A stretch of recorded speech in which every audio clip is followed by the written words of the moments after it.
15ই আগস্টের পত্রিকা পর্যন্ত পাওয়া যায়, কিন্তু 16 আগস্ট আসলে নেই। আছে ছিঁড়া বা এখান থেকে কিছু নেওয়া যাবে ওই রকম কিছু নেই।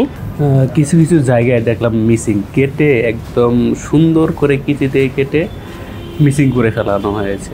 আসলে পত্রিকা যে আমরা দেখছি এর মধ্যে অধিকাংশ ক্ষেত্রেই স্পেসিফিক ডেট অনুযায়ী এবং সিরিয়াল অনুযায়ী পাচ্ছি, কিন্তু যখন 75-এ আগস্ট মাসে যায় এবং 15ই আগস্টের পত্রিকা পর্যন্ত পাওয়া যায়, কিন্তু 16 আগস্ট আসলে নেই।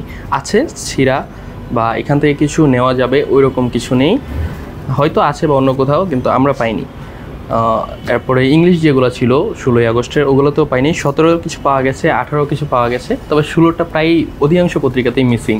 এটা এখানে অধিকাংশই কথা বলছে 16টা মিসিং আর কি। আর অন্য দিক দিয়ে সব কিছুই পাওয়া যাচ্ছে, অন্য যেই 72, 73, 74, 75-এর অন্যগুলো প্রায় সিরিয়াল অনুযায়ী আছে। কিছু কিছু জায়গায় দেখলাম মিসিং, কেটে একদম সুন্দর করে কিচিতে কেটে মিসিং করে ফেলানো হয়েছে। এবং ওই ভাই যেটা বললো যে 1975 সালের 16ই আগস্টের যেগুলা ঘটনা, হ্যাঁ সেগুলা বেশিরভাগই মিসিং। কিছু কিছু জায়গায় আছে, সেটা পরিমাণে খুবই অল্প, খুবই মানে যৎসামান্য।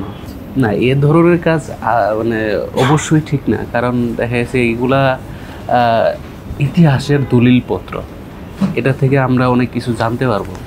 একটা পজিটিভ দিক, নেগেটিভ দিক দুদিকে আমরা জানতে পারবো।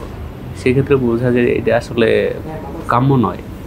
72 থেকে 75 সাল পর্যন্ত পত্রিকার আগে দেখার সুযোগ হয়নি, তবে রিসেন্টলি মানে খুব ইচ্ছা থাকতেছিল যে পত্রিকাগুলো দেখব। তবে লাইব্রেরিতে আসার পর বিভিন্ন ধরনের পত্রিকা দেখার পর বিশেষ করে আগস্টের প্রায় 10 থেকে 17 আগস্ট কিংবা 18-19 আগস্ট পর্যন্ত, তখন তো সংবাদপত্রের একটা স্বাধীনতা ছিল, এই পেপারের অনেক ইনফরমেশন মিসিং, কোনো কিছু খুঁজে পাওয়া যাচ্ছে না, অর্ধেক আছে তো অর্ধেক নাই এমন।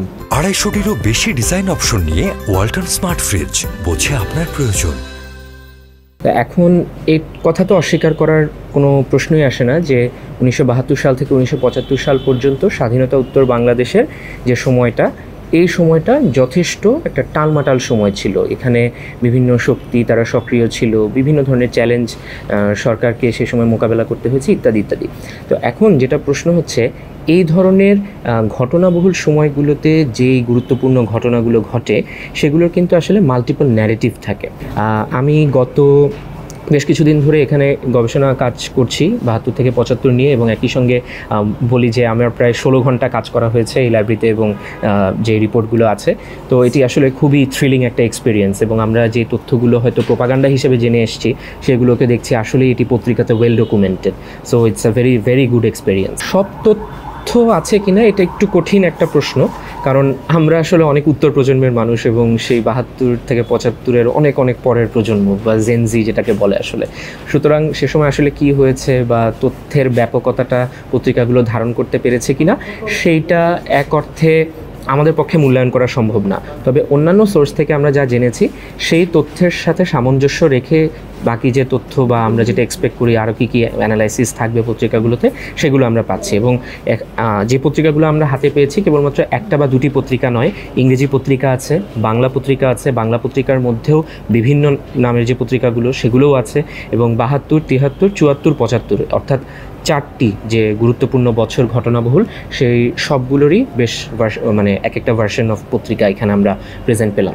গত দীর্ঘ সময় ধরে আমরা দেখেছি যে ইতিহাসের কেবলমাত্র একটা নির্দিষ্ট ন্যারেটিভ ধরে সেই ন্যারেটিভ চাপিয়ে দিয়ে আমাদের বাংলাদেশি ইতিহাস চর্চা হয়েছে। এই জায়গা থেকে আসলে বেরিয়ে আসা দরকার।